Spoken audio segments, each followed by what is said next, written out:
malam pemirsa, saya Leonard Samosir. Dan saya Mercy Wijaya. Inilah Economic Challenges otak-atik kuasa kepala desa. Beberapa waktu yang lalu kita ramai-ramai didatangi kepala desa, Mercy dan pemirsa, yang menuntut perpanjangan masa jabatan dan meminta tambahan anggaran dana desa lewat revisi undang-undang. Mendekati tahun politik, tahun depan kita masuk pemilu, banyak orang yang kemudian mengaitkannya dengan motif politik, bertanya-tanya, apakah memang benar ada urgensi perpanjangan masa jabatan kepala desa? Apakah benar kalau diperpanjang masa jabatan kepala desa akan membuat desanya semakin maju dan semakin mandiri?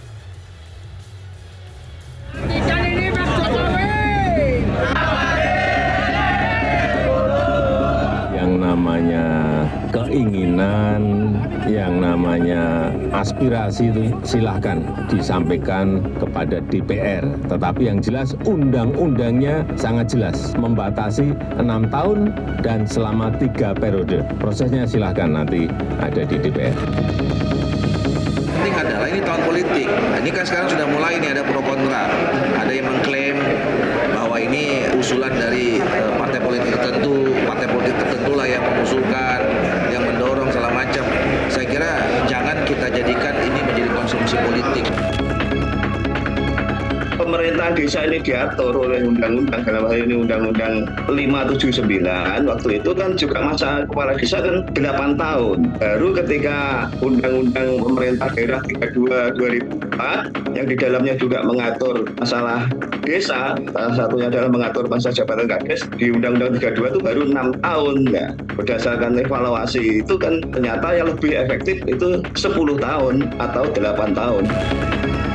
Tidak sesuai dengan prinsip konstitusional ya mengenai pembatasan kekuasaan, dan cenderung isu ini lebih ke politis ya menjelang tahun politik 2024. Bagi saya kepala desa yang memperpanjang jabatannya dengan cara mengancam tambah aneh lagi ya.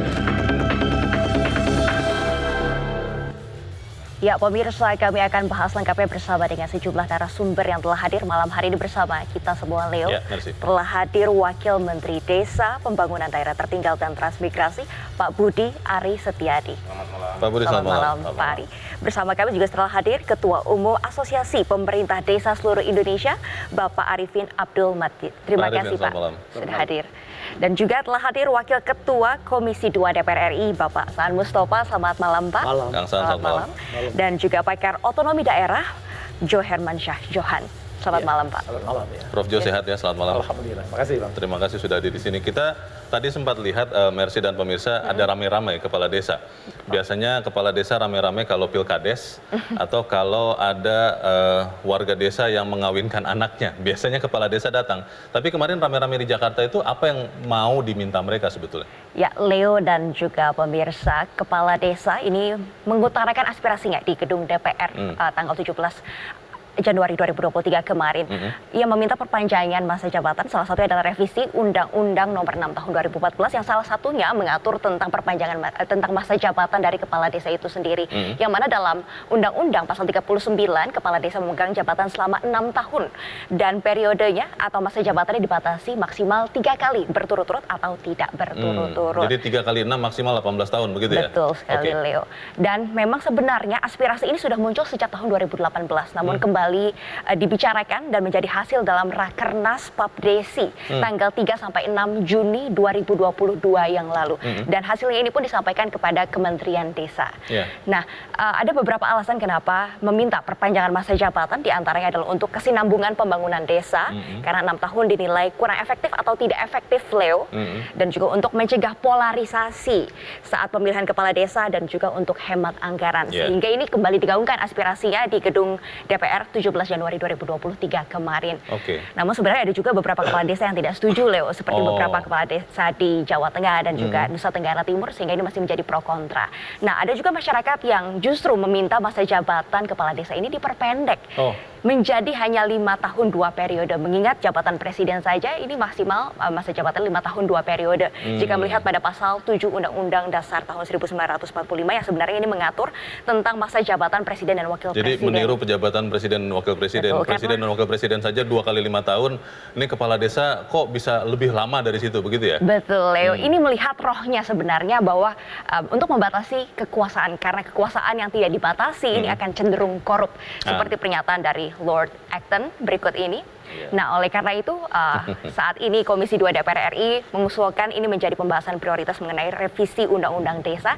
Namun saat ini pemerintah masih belum jelas menyatakan posisinya setuju atau tidak setuju. Karena Presiden Jokowi sendiri mengatakan bahwa jika ada keinginan ini silakan disampaikan kepada DPR. Oke. Nah, Leo, yang menjadi perhatian masyarakat juga karena ini menjelang pemilu 2024, khawatirnya ini dapat menjadi komoditas politik transaksional jelang tahun 2024. Iya, memang ini tahun politik makin hangat, tapi kan belum tentu begitu ya. Kita tanyakan langsung ke Pak Wamen. Pak Wamen, tadi Pak Jokowi di dalam kutipan mengatakan aspirasi boleh disampaikan ke DPR, tapi undang-undangnya mengatakan 6 tahun dengan maksimal 3 periode. Masih sikap pemerintah seperti itu atau memang terbuka untuk merevisi sesuai dengan permintaan kepala desa? Kalau soal masa berlaku yang sekarang kan masih tetap dong. Dan undang-undang kan selama belum direvisi ya terus berlaku dong. Iya. Nah, persoalannya memang saya juga diskusi dengan beberapa kepala desa tentang gagasan perlu merevisi masa jabatan. Saya tanya, yang penting 2 aja kalian jawab. Untuk merevisi Undang-Undang Desa khususnya tentang masa jabatan. Satu, yang pertama, efektif nggak untuk memajukan desa? Kedua, efektif nggak untuk mesejahterakan warga desa? Karena ultimate goal dari pembangunan desa itu cuma 2 itu. Pasti dijawab efektif, Pak. Desanya maju atau warganya sejahtera. Itu Pasti aja dijawab efektif. Bro, nanti kajiannya kan kajian akademisnya kita mesti buat dong. Karena begini, saya selalu katakan begini. Jangan, ini sayang sekali, ada 74.960 desa di Indonesia. Ini harus menjadi kawah candra di muka kepemimpinan nasional berikutnya. Oke. Karena buat saya, kepala desa itu kan harusnya jangan jabatan terakhir dong. Kepala desa, terus jadi bupati, Naik kelas ya. jadi gubernur. Jangan-jangan suatu waktu nanti Presiden Indonesia ke depan berasal dari kepala desa. Masa nggak mimpi seperti itu? Kalau kelamaan jadi kepala desa, gimana kapan jadi bupatinya? Kapan jadi gubernurnya? Jadi belum ada ya arah pemerintah untuk kemudian merevisi undang-undangnya? Belum, karena kita ngelihat dengan yang sekarang ini sudah terjadi kemajuan yang luar biasa. Selama 8 tahun ini, sejak undang-undang desa berlaku dan juga dana desa mengalir secara signifikan, hampir 500 triliun. Jadi kecenderungannya akan menolak ya, karena Pak Budi kan mengatakan... Kita diskusi lah. Kita posisinya sudah bagus gini sekarang. loh, kita bukan dalam posisi hitam putih dulu nih. Kita lihat, jadi kita ke substantif diskusinya. Efektif nggak? Begitu loh, untuk memajukan desa dan mesejahterakan warga desa. Nah, akhirnya kalau saya, dengan pengalaman saya keliling desa seluruh Indonesia, beda-beda. Desa di Jawa, desa di Sumatera, desa di Kalimantan, karakternya ini beda-beda. Begitu loh, karena yang nggak muncul, seperti tempatnya Pak Leonard Samosir, desanya. Desanya isinya orang tua dan anak kecil. Sudah habis. Terus kaderisasinya gimana? Baik. Begitu loh. Baik, Pak Arifin, bagaimana Pak? Ini ada aspirasi perpanjangan masa jabatan dari 6 tahun ke 9 tahun, Pak. Pertanyaan tadi, apakah efektif membangun desa jika diperpanjang? Dan apakah selama ini tidak efektif, Pak, artinya membangun desa? 74.961 itu berbagai latar belakang. Latar belakang pendidikan, latar belakang budaya, latar belakang background asalnya, mungkin dari mantan dari orang sipil, mungkin dari orang budayawan, pengusaha segala macam. Ini sudut pandangnya berbeda tentang kepala desa di Indonesia sebenarnya. Tapi kalau lihat kemarin teman-teman datang ke Jakarta itu mungkin ya kita lihat karena banyak juga sih ya. Kita bukan pengertiannya menolak atau tidak menolak. Tapi itu sebenarnya harus diposisikan dengan baik mereka itu. Keinginan mereka itu sebenarnya apa sih? Kalau selama ini mereka menginginkan akan lebih sejahtera, dan ini sebenarnya tujuan mereka itu ada 2. Mereka datang itu ingin mengharapkan bahwa desa itu lebih berdaulat. Yang kedua, bagaimana rakyat lebih sejahtera.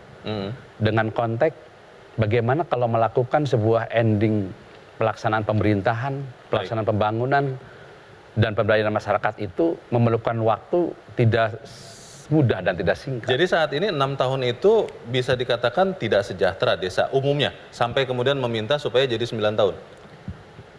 Belum ke situ. Oh belum? Belum. Sebab kalau dilihat daripada perjalanan Undang-Undang Desa nomor 6 tahun 2014, sejak tahun 2014 sampai hari ini, menjelang mau 9 tahun, ini sangat signifikan ini. Oke. Dulu desanya tahun 2015 itu 174 di Kementerian Desa dilihat berkategori desa mandiri. Sekarang 2022 sudah mencapai kurang lebih sekitar 6.283 lah segitu. 6.000 lebih desa 6.000 sudah lebih mandiri lah, sekarang. sudah mandiri. Kalau mandiri itu pemahamannya desa itu sudah tidak lagi memerlukan bantuan lain gitu kan. Jadi sudah bisa menghasilkan kehidupan, berdaulatnya udah jelas, rakyatnya udah sejahtera. Jadi yang ingin disejahterakan sebenarnya Pak Arifin warga desa atau diwakili kepala desanya yang ingin disejahterakan? Ya jelas lah warga desa lah. Warga desa? Warga desa mewakili keputusan kepala desa yang membuat skenario tentang bagaimana pelayanan yang baik, pembangunan yang merata, pemberdayaan yang bisa diolah menjadi sebuah sumber kehidupan bagi masyarakat desa. Itu konteks kepala desa sebenarnya. Ini secara ideal. Bukan untuk kepala desanya ya? Oh ya, itu kan itu konotasinya konotasi sentimen lah ya. Iya. Kalau saya bertanya ini, Pak. Saya bertanya ini. Itu sebenarnya enggak ke situ lah. Kalau gitu biarpun iya, itu hanya dalam hati sebenarnya. Tapi kalau secara realnya, kami ingin jadi kepala desa itu yang pertama, desa ini harus lebih maju. Pak Arifin sedikit lagi. Kalau dana desa yang sejak 2014 ya, Pak, 2015 ada, itu ditiadakan, diatur lagi lewat mekanisme yang lain, kepala desa tetap minta diperpanjang nggak dari 6 menjadi 9 tahun? Artinya kita kembali lagi kepada judul dong. Tidak mungkin bisa berdaya, tidak mungkin bisa berdaulat desa itu kalau negara tidak turun, tidak memberikan perhatian lewat kepada jalur desa. yang lain Pak, tidak langsung diberikan kepada desa, dana desa begitu? Oh tidak. Bagaimanapun juga itu desa itu memiliki sebuah hak ya. Kami punya hak loh sebagai warga negara untuk mendapatkan perhatian penuh dari negara. Dan dana desa itu lebih efektif. Sekarang Undang-Undang nomor 6 2012 itu udah perhatian penuh dong dibanding undang-undang sebelumnya. Dan Pak Jokowi tidak tanggung-tanggung loh menggelontorkan hampir 500 triliun lah. Ya teman-teman sekarang pengen tambah lagi 10%, ya kan supaya lebih sejahtera lah itu. Nggak apa-apa, jangan takut, tak kasih aja 10%. Jadi untuk warga desa, Mercy, bukan untuk kepala desa. Itu perlu dicatat. Ya, dan kita akan kembali selepas jeda berikut ini. Pemirsa tetap bersama kami, Economic Challenge segera kembali.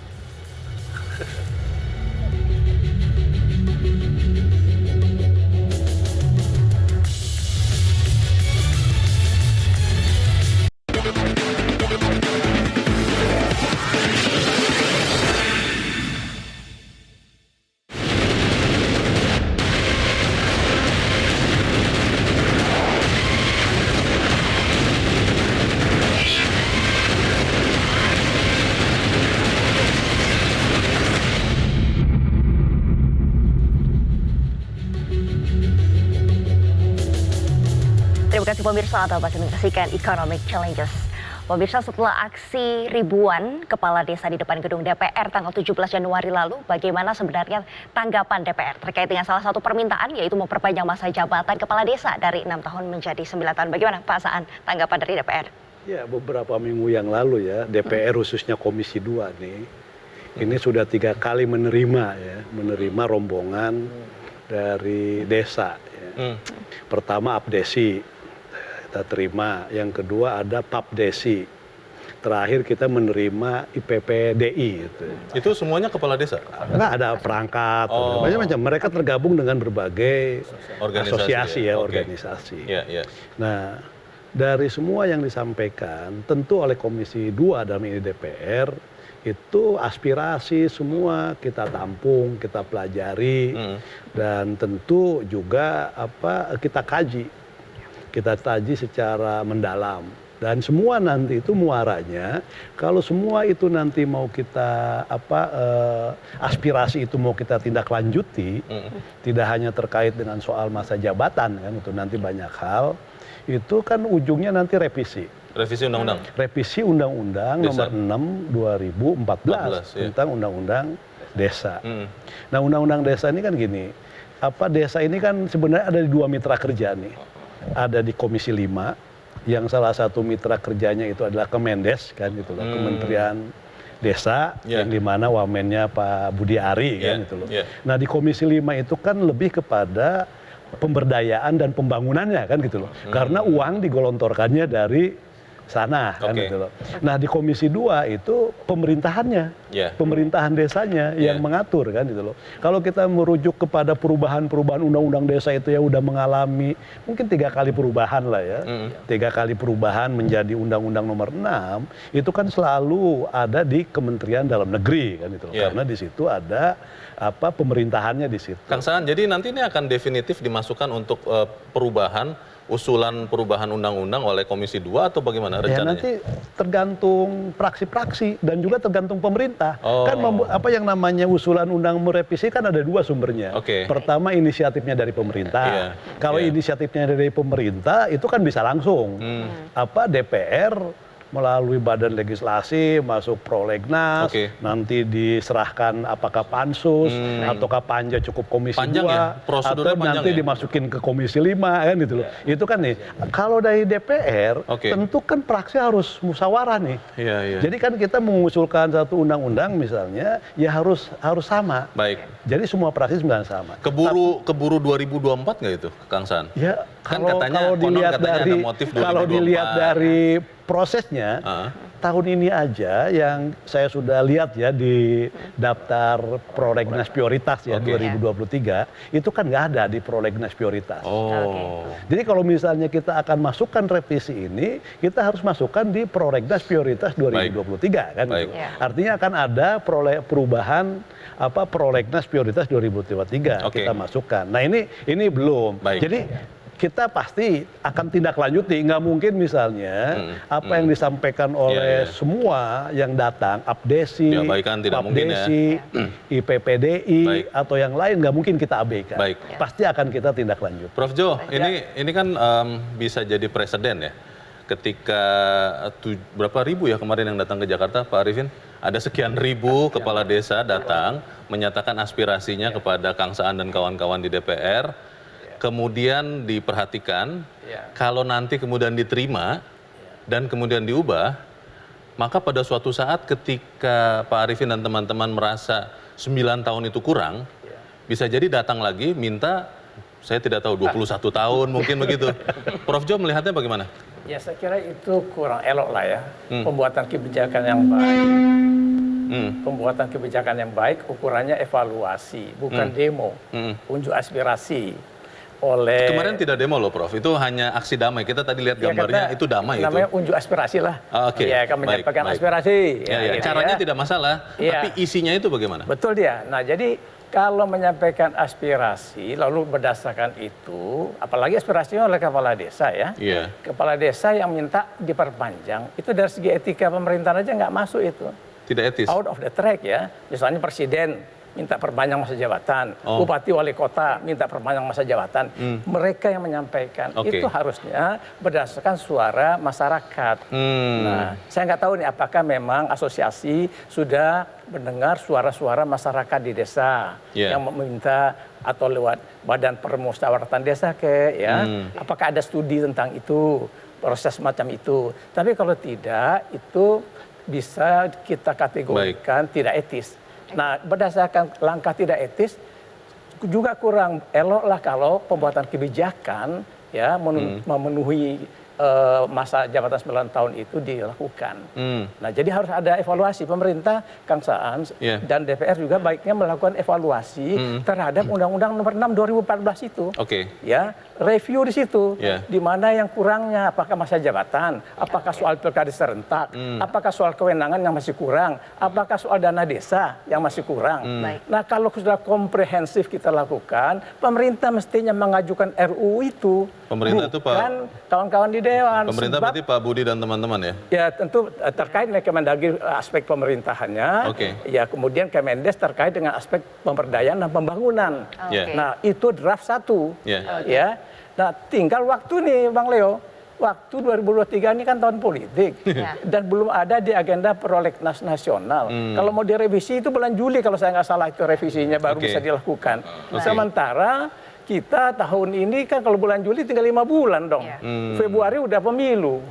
Jadi juga jangan dipaksa-paksakan dari segi waktu. Lebih baik alamiah nih. Saran saya untuk kawan-kawan di kepala desa. Tetap bisa dilakukan perubahan tapi alamiah. Sehingga dengan demikian itu lebih tenang, lebih waras, lebih normal. Kita beri kesempatan ke Pak Arifin ya. Pak Arifin sudah pernah sampaikan aspirasi ke Kang Saan dan kawan-kawan di DPR, tidak sampai kemudian akhirnya harus bersuara dengan keras-keras di depan gedung DPR karena mungkin tadinya saya nggak tahu sudah sempat bersuara tapi ditampung, tidak diapa-apakan begitu. Bagaimana Pak Arifin?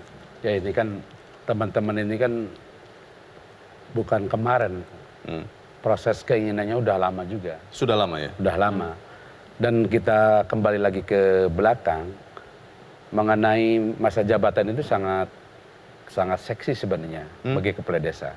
Di Undang-Undang Nomor 6 dulu juga kan, di RU-nya kan pengennya itu kan 8 tahun. Oh, dirancangkan undang-undangnya dulu. Oke. Nah sekarang mungkin tergugah kembali untuk mengharapkan, ini kalau kepala desa pada intinya kemarin datang bukan pemahamannya memaksakan diri atau ingin secara ego, tapi mereka itu memberikan sebuah berbagai alasan. Mengapa harus 9 tahun? Mereka itu kan memiliki berbagai alasan-alasan yang sangat rasional. Pak Arifin, ini saya saya awam nih ya. Presiden saja kan 5 tahun Pak, dengan maksimal 2 kali, jadi 10 tahun. Yang diurus 270 juta orang. Seorang kepala desa sekarang sudah 6 tahun, bisa 3 kali, minta jadi 9 tahun. Itu yang diurus berapa juta sih sebetulnya Pak? Kan presiden ini 2 kali 5 tahun tuh 270 juta. Lebih sulitkah tugas seorang kades sehingga 6 tahun ini tidak cukup untuk menyejahterakan rakyatnya dibandingkan presiden dalam satu periode? Ya, ini kan ada 2 kelompok lah. Iya Pak.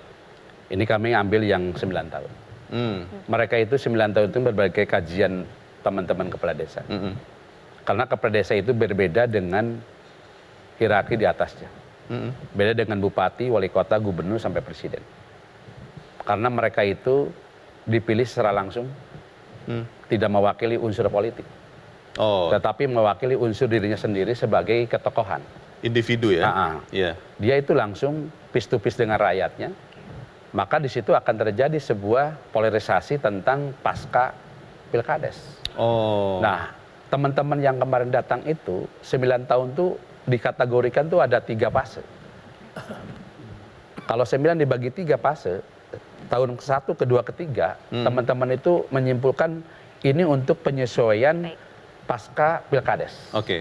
Karena pasca pilkades itu akan terjadi sesuatu yang merongrong, tidak terjadinya suatu program kerja karena tidak solid desanya, karena saling berebut tadinya. Berebutan lah dengan, itu butuh 3 tahun Pak. Dengan lawan-lawan kemarin itu. Karena beda. Kalau bupati itu mungkin beda kecamatan, kalau gubernur beda kabupaten, presiden beda provinsi.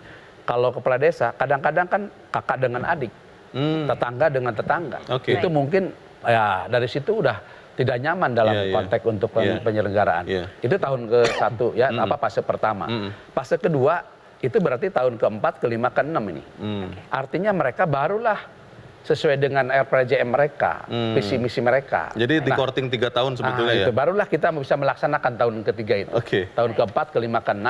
Nah, barulah tahap ketiga dia mereview apakah sudah tuntas atau belum? Apakah ini perlu untuk kembali lagi untuk dibahas kembali nih program-program yang belum selesai. Makanya waktu 6 tahun itu belum pas untuk menyelesaikan program kepala desa dalam rangka mensejahterakan masyarakat desa. 6 tahun belum cukup untuk menyelesaikan pembangunan desa. Selama itu satu versi teman-teman yang 9 tahun. Baik, yang pro untuk memperpanjang 9 tahun begitu ya Pak ya. Nah, Pak Budi Ari, ini kalau bicara soal evaluasi sebenarnya dengan berlakunya Undang-Undang Nomor 6 tahun 2014 ada kewenangan lebih, anggaran lebih untuk kepala desa. Ini evaluasinya bagaimana dampaknya efektivitasnya terhadap pembangunan desa? Kita memahami betul apa yang disampaikan Pak Arifin itu tepat. Banyak konflik pilkades ini perlu waktu yang relatif lebih lama dibanding konflik pilpres. Pilpres 3 bulan, 6 bulan langsung menyatu lagi. Pilgub juga begitu, bupati juga begitu. Kalau pilkada semua agak lama. Saya bisa memahami itu. Cuman nanti begitu 9 tahun, ini 9 kali 2 apa 9 kali 3 nih. Begitu loh. Kalau soal rentang waktu lama, dalam kalkulasi saya oke saja, nggak apa-apa. Jadi juga nggak tiap terlalu cepat pemilu gitu. Supaya lebih stabil. Ya supaya lapangan lebih rapi lah gitu. Begitu. Karena proses pemilihan itu kan metode aja, instrumen. Begitu. Tapi sekali lagi saya tanya, saya selalu tetap apapun dalam diskusi saya selalu efektif mana dalam memajukan desa. Karena semua ada resikonya loh. Begitu kalau kita putusin 1, kita putusin 9 tahun. Tiba-tiba kepala desanya geblek. Ya udah, kasihan desanya.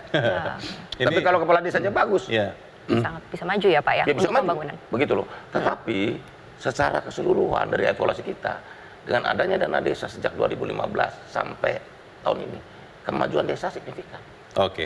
Begitu loh. Desa yang maju banyak tentunya, tapi juga yang tertangkap KPK ya, karena menyelewengkan juga ada. Apakah kemudian lebih banyak manfaat atau mudarat dari dana desa ini? Tetap bersama kami, Economic Challenges kembali seusai Headline News pukul 22 waktu Indonesia Barat.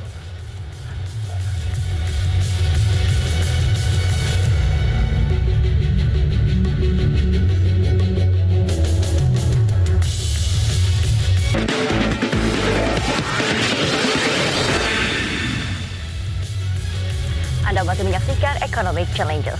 Pemirsa dan juga Leo, peran kepala desa ini sangat penting dan juga strategis untuk pembangunan desa.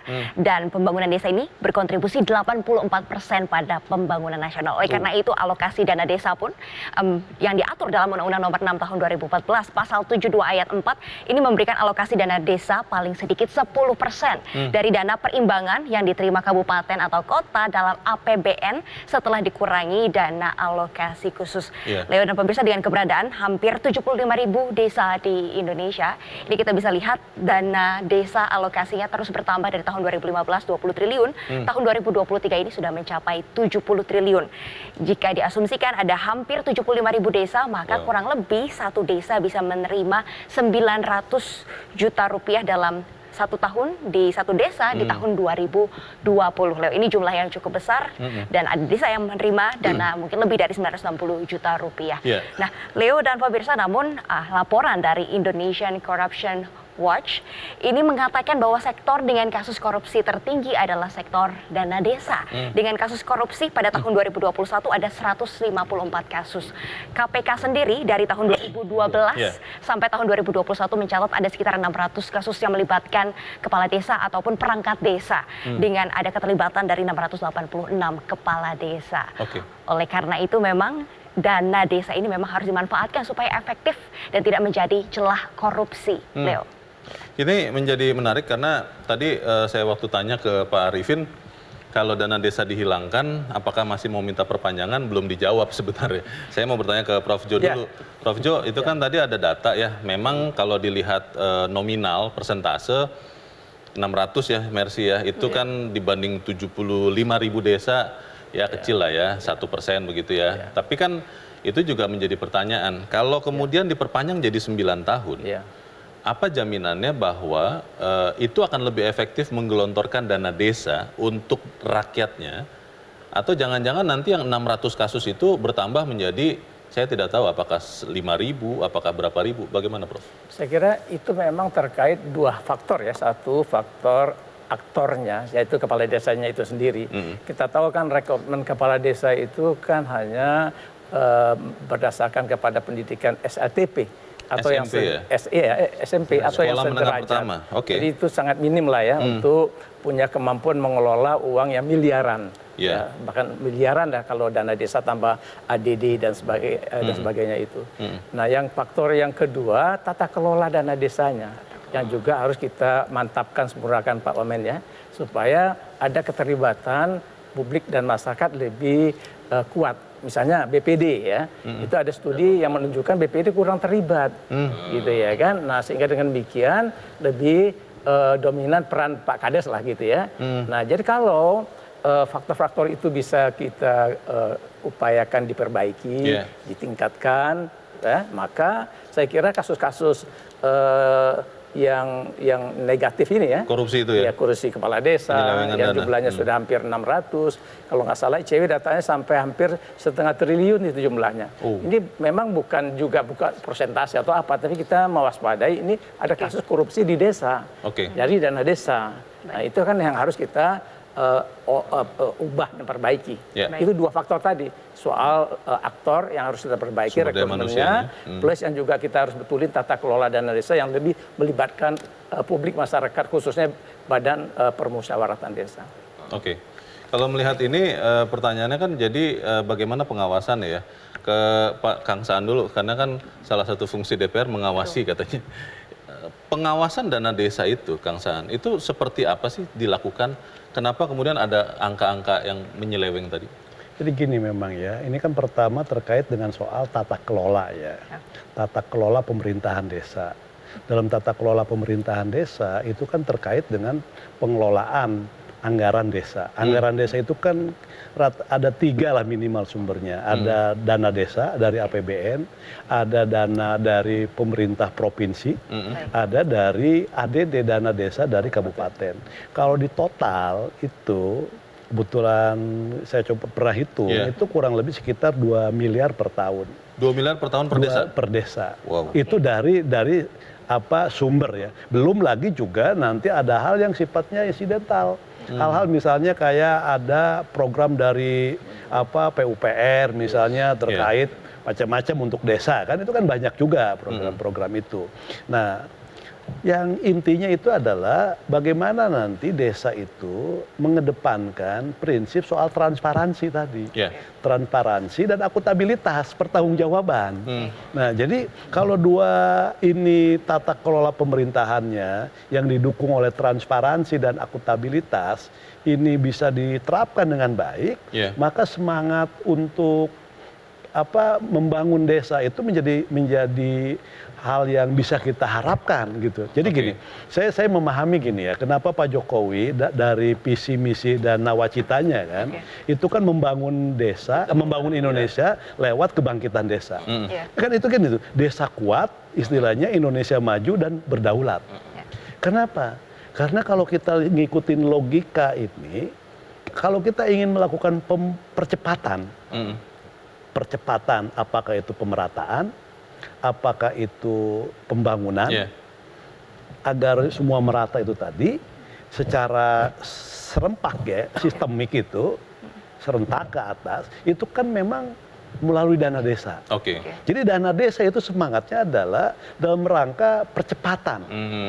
Percepatan pembangunan, percepatan pemerataan, percepatan pertumbuhan ekonomi. Karena dengan dana masuk ke desa, itu ada daya beli nanti meningkat. Karena ada perputaran uang di desa. Ada namanya nanti itu padat karya, macam-macam. Sehingga perputaran ekonomi di desa itu menjadi tinggi. Nah, ketika perputaran tinggi, daya beli juga menjadi tinggi, sehingga juga itu mendorong terhadap pertumbuhan ekonomi. Nah, tapi kalau misalnya itu nggak akan kurang maknanya kalau tata kelola pemerintahannya itu tidak diperbaiki di desa. Maka saya katakan kalau memang mau ada revisi itu bukan semata-mata pasal 39 jabatan, tapi banyak hal. Nah, pasal 39 soal jabatan kalau cuman itu kasarnya perpu aja bisa gitu loh kan, istilahnya kan kalau soal itu kan itu. Tapi kan jangan mudah-mudah mengeluarkan perpu lah. Enggak, maksudnya kalau cuma minta itu doang kan gitu. Masa sih cuma minta itu doang kan harus ribut semua nih. Tidak ribut loh, kemarin damai loh, tadi ada gambar. Bukan misalnya isunya kan gini. Misalnya kita nanti revisi. Nah, itu kan bisa. Jadi ini sekarang ini kalaupun misalnya nanti akan revisi, pemerintah misalnya setuju. Saya misalnya dari partai pemerintah koalisi. Tentu kalau partai-partai koalisi ini setuju, pemerintah setuju, revisi bisa jalan. Tapi kalau partai koalisi ini setuju tapi pemerintah nggak setuju, kan nggak jalan juga. Atau misalnya pemerintah setuju revisi, tapi partai koalisi ini enggak, kan nggak bisa jalan juga. Jadi makanya untuk menyamakan persepsi ini tadi, saya ingin tuntutan-tuntutan dari perangkat desa dan kepala desa lewat APDESI, PAPDESI maupun IPPDI itu akan kita ramu dan akan kita bicarakan, akan kita evaluasi, kita kaji mendalam dan sebagainya. Kira-kira apa di mana urgensinya? Ini penting menurut saya nanti dengan Kemendes. Jadi Kemendes juga misalnya dengan Kemendagri itu merumuskan secara bersama.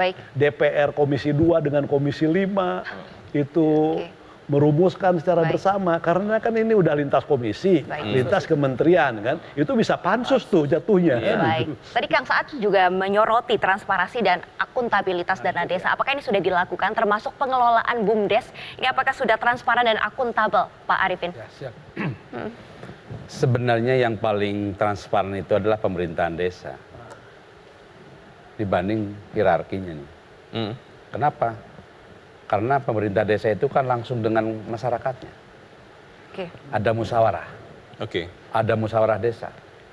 BPD langsung untuk melakukan musyawarah desa. Dana yang datang ke desa, berapapun juga, ini ideal nih. Pasti akan dibawa dalam musyawarah desa. Seluruh komponen masyarakat itu diajak. Ada berapa uang, untuk apa dan segala macam sesuai dengan prosedur yang ada. Itu pada intinya desa itu sangat transparan. Dan sangat melekat di mata masyarakat. Jadi yang namanya kecurigaan sangat berat itu tidak terjadi. Kalau 600-an kasus yang tadi ada datanya itu kalau kita lihat masih kecil dibanding dengan hierarkinya di atas. Tapi ada ya? Presentasinya dari 74.000 loh, cuma 600, nggak 1%. Tapi kan ada?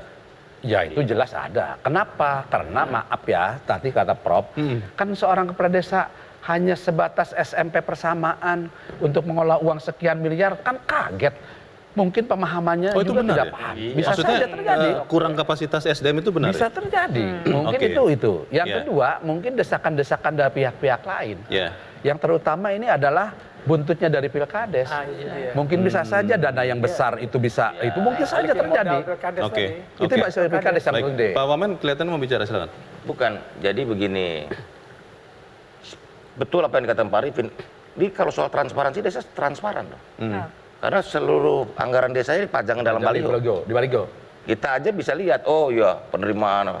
Coba aja keliling desa. Didaftarkan ya, diumumkan. Bukan dipasang baliho. Ada baliho. Iya, apa BDes-nya. Jadi kalau soal transparansi oke. Cuman pengelolaan, tata kelola, prioritas, merumuskan masalah. Nah itu memang harus ada supervisi berikutnya. Jadi saya selalu yakin dengan desa. Karena masa depan Indonesia ada di desa loh. Saya selalu bilang, tidak ada desa miskin di Indonesia. Yang ada adalah desa yang belum menemukan potensinya dan bagaimana mengelola potensi itu. Jadi banyak yang nggak tahu. Begitu. Ini karena kondisinya sangat ekstrim desa ini. Perbedaannya luar biasa. Jadi 191 juta hektar luas daratan Indonesia ini, 91% itu wilayah desa. 91%? Persennya wilayah desa. Kota cuma 99%. Ya, bayangin, 191 juta hektar daratan, cuman 91%-nya wilayah desa. Jadi di Jawa rata-rata desa itu 300 sampai 500 hektar. Penduduknya 6.000 sampai 12.000. Sementara di Kalimantan luas satu desa 15.000. Pak Wamen tadi di Papua penduduknya cuma 200. Kang Saan mengatakan Pak Budi bahwa ini tergantung pemerintah nih soal revisi tadi itu ya, kan salah satunya mengakomodir aspirasi dari Kades. Arahnya akan merevisi segera sebelum pemilu 2024 atau menunggu setelah itu atau bagaimana? Nah, kalau hasil pengamatan saya dari desa selama hampir 9 tahun mau 10 tahun ini perjalanan desa, saya cuma lihat kemajuannya tidak merata. Jadi ada desa yang maju sangat cepat. Bantum malah. Bayangin dalam 3 tahun dia bisa dari tertinggal langsung mandiri. Maju mandiri. Cuma ada desa yang jalan di tempat. Lebih banyak yang jalan di tempat atau? Nggak, lebih banyak yang maju dong. Cuman kok nggak merata nih. Padahal tujuan kita kan pemerataan.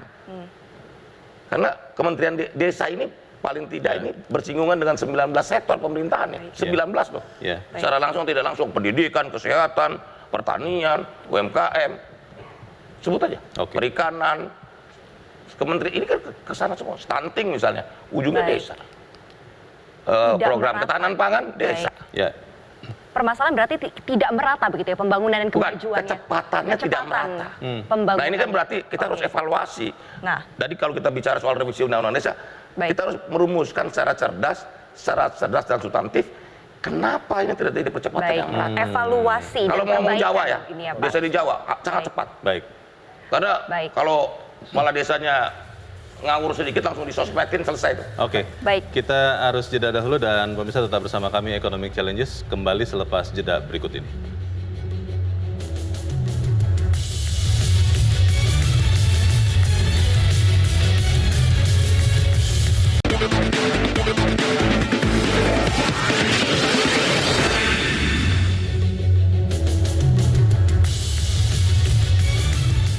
Ya, pemirsa, apa saja evaluasi dan perbaikan yang urgent dilakukan dalam Undang-Undang Desa Nomor 6 Tahun 2014? Kita langsung tanyakan kepada Prof. Jo. Sebenarnya ini dari diskusi hari ini sebenarnya apa yang urgent untuk dilakukan diperbaiki dalam Undang-Undang Desa? Yang paling penting sebetulnya bukan masa jabatan ya, itu salah satu saja. Tapi bagaimana menguatkan pemerintahan desa, pembangunan desa, pemberdayaan masyarakat desa. Tadi soal dana desa, ya. Itu harus kita perbaiki tata kelolanya. Kalau jumlah bisa saja ditambah kalau memang kemampuan keuangan negara mencukupi. Lalu juga soal kewenangan-kewenangan desa nih. Kewenangan-kewenangan desa itu juga belum banyak dilimpahkan oleh yang berasal dari kewenangan asli, belum banyak digali. Kemudian kewenangan yang berasal dari pemerintah atasan belum banyak diturunkan kabupaten nih Pak. Yang satu lagi yang saya anggap juga penting, perangkat desa.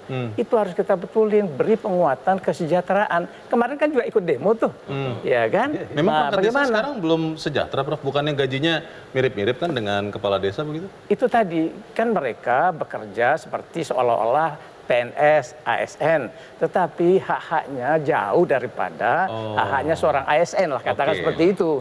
Dan kemudian nggak tentu nasibnya. Kalau habis kepala desa, habis juga dia. Ya kan, hilang pula dokumen itu dibawa sama orang-orang itu. Nah, nggak ada data desa. Itu perbaikan-perbaikan yang signifikan di samping pilkada serentak itu. Tapi kalau untuk periodenya sendiri, Prof? Iya. 3 kali 6, 3 kali 9, 2 kali 9 atau berapa itu? Iya, jadi kalau urutannya itu bisa 2 kali 5, kemudian lalu 2 kali 6. 2 kali 5 karena mengikuti lalu 3 presiden. kali 6 ini periodenya tahapan ketika undang-undang itu dibuat tuh dulu tuh. Mula-mula di awal reformasi itu 2 kali 5 tuh undang-undang 1299 Pak Arifin. Ya, malah di Orde Baru itu tadi Pak Arifin singgung ya, 2 kali 8, 16 tahun, Undang-Undang Nomor 5 tahun 79. Dan kemudian di 32 2004 Undang-Undang Pemda ya, belum ada Undang-Undang Desa, di situ diatur 2 kali 6, 12. Nah, berubahnya adalah di Undang-Undang kita nomor 6 2014 yang nambah jadi 3 kali. Nah, makanya kalau kita pakai filosofi reformasi ya Pak Arifin ya, reformasi itu sebetulnya kekuasaan kepala pemerintahan dibatasi. Maka dulu kekuasaan presiden itu kan nggak ada periodisasinya Pak, ya kan? 5 tahun, Pak Harto itu sampai berapa tahun itu? Prof. Jo setuju tidak kalau 3 kali 9 seperti yang dimintakan Pak Arifin? Saya kira terlalu lama itu. Terlalu lama. Kasihan juga kita kepala desa. Kan tadi ada cita-cita Pak Wamen nih kepala desa bisa jadi bupati dong, jadi gubernur kan? Ya. Nah itu kelamaan Pak. Jadi baiknya memang yang sedang-sedang saja. Oke. Kang Saan, ini kembali lagi pertanyaannya soal waktu ya, timing. Karena ini kan berapa bulan lagi sudah ada pendaftaran calon anggota legislatif, calon presiden. Tahun depan bulan 2 itu akan pemilu. Ini bisa diselesaikan masalah ini dalam waktu yang sangat mepet ini? Ya kalau dilihat dari rentang waktu ya, kita coba adaptasikan lah ya dengan proses politik yang akan kita hadapi. Tanggal 1 sampai 14 Mei itu kan sudah pendaftaran calon legislatif. Calon legislatif dari semua tingkatan, DPR RI, provinsi, kabupaten kota. Tinggal 4 bulan lagi ya? 3 bulan. 3 bulan malah. Ya kan Februari, Maret, April. Tanggal 1 Mei udah daftar. Di mana proses politik udah mulai. Nanti dari situ udah mulai persiapan, September itu udah DCS. November itu udah DCT. Di mana tahun politik kan udah dimulai. Anggota DPR yang ingin masuk lagi ya udah jalan semua. Nanti yang berikutnya belum, nanti ada pendaftaran calon presiden. Itu kemungkinan di bulan September kan. Gitu. Jadi proses politik ini bergulir. Nah, seiring proses bergulir itu satu. Yang kedua dari sisi undang-undang nih, dia belum masuk di prolegnas prioritas 2023.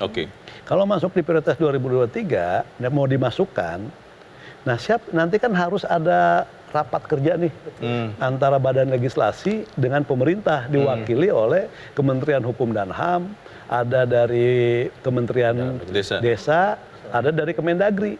Masukin ini masukin. Nah nanti mau inisiatif siapa nih? Apakah inisiatifnya pemerintah atau inisiatifnya DPR?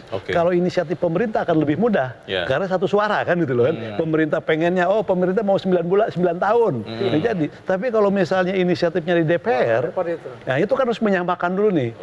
Siap masing-masing praksi pasti beda pandangan. Karena sudah mau 2024 juga. 2024. Tapi kalau misalnya pemerintah maunya A, partai koalisi yang ada di DPR, udahlah pemerintah mau ya kita bahas, ya kita setuju. Nggak mungkin juga misalnya pemerintah mau A, misalnya kita partai koalisi B kan gitu kan.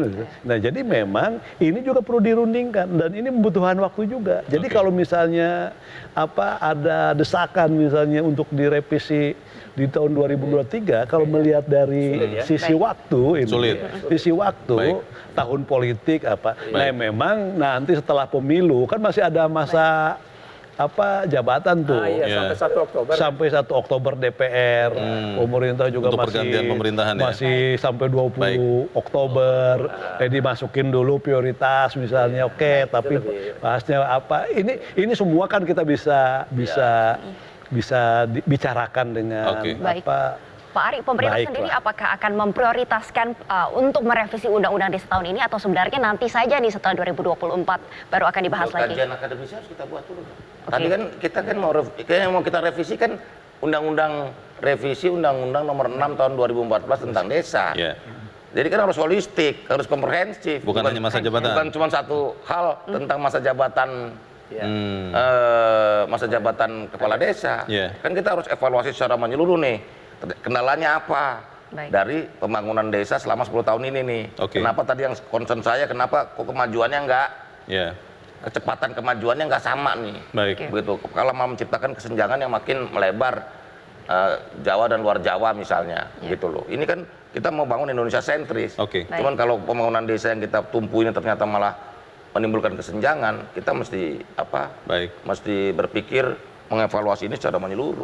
Harus menyeluruh ya. Pak Arifin, komprehensif lah ini. Soal desa ini nggak bisa cuma emosi atau memang waktu kita terbatas, tapi ini kan akhirnya kelihatannya waktunya mepet ini Pak Arifin. Teman-teman Abdesi dan perangkat desa mungkin harus menunggu setelah 2024. Bagaimana tuh Pak?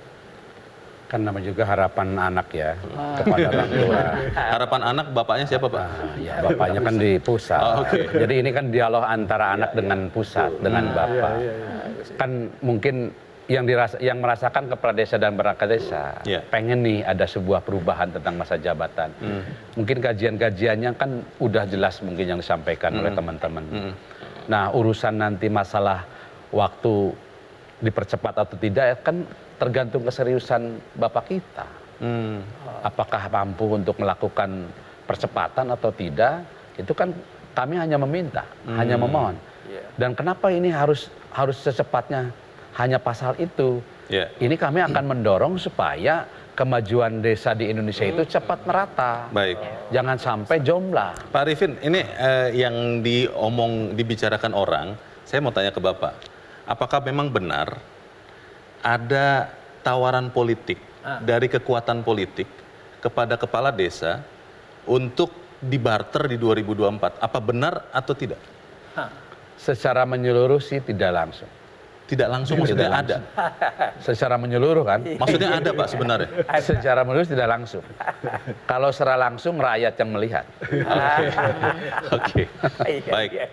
Kalau begitu kita nanti akan tunggu perkembangannya seperti apa. Yang penting adalah Vox Populi, Vox Dei katanya Mercy. Suara rakyat, suara Tuhan. Semoga kepala desa yang diamanahi tugas untuk memimpin desa benar-benar bisa mensejahterakan rakyatnya. Saya Leonard Samosir. Dan saya Mercy Wijaya. Demikian Economic Challenges hari ini. Terima kasih untuk perhatian Anda dan sampai jumpa. Sampai jumpa.